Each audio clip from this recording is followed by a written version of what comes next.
munaasabadan oo lagu maamuusayay 10 sano guuradii ka soo wareegtay aasaaska shirkadda TNS ee Soomaaliya laguna bixinayay abaalmarinada guuleystayaasha sanadkii dhamaaday ee 2022 ayaa waxa ka qayb galay mas'uuliyiinta shirkadda, siyaasiyiin iyo dadweyne kale. shirkadda TNS oo ah shirkad ganacsi ayaa bixisay adeegyo kala duwan, waxaana mas'uuliyiinta shirkaddu ay sidoo kale sheegeen in hadafkoodu uu yahay in bulshadu ay hesho dhaqaale madax bannaan.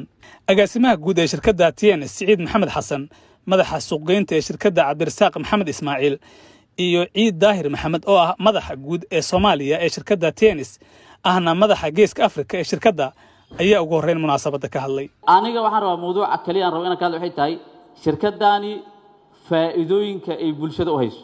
bulsho fara badan ay hadda ka faa'iideystay, kuwa kalena dabcan ay rabaan ama aan u baahanay inay ka faa'iideystaan. shirkaddaani waxay soo saartaa ama waddanka keentay alaab herbal ah tayo leh oo qof kasta oo bilaadan u baahan yahay oo runtii nafaqo iyo maartay minerals iyo macdano fara badan ay ku jiraan.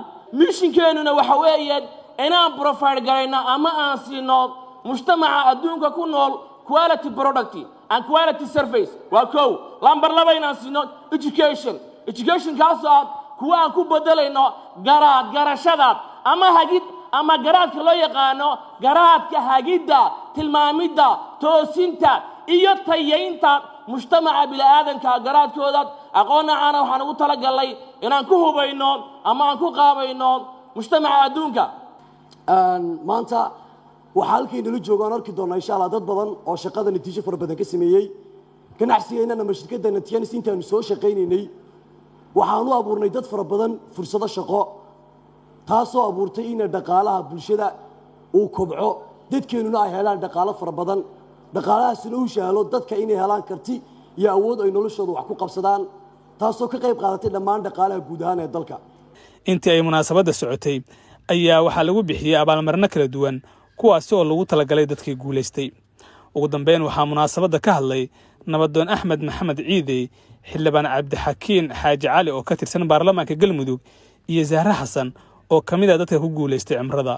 waxaad markaa u jeedaan dadkan quruxda badan oo gabdho iyo wiilal leh ee libisan ee dhaqaaluhu ka muuqdaan TNS intaas fasal ugu baahna fasalkan u baahnaan leeyahay. waxaan rabaa inaan idin sheego wax yar oo ay uga duwan tahay shirkadaha kale iyo shaqooyinka kale ee magaalada Muqdisho ka jira. waxa weeye intiina maanta halkaan fadhida qof kasta ka mid ah wuxuu fursad u haystaa inuu berito ka maalin Saciid Maxamed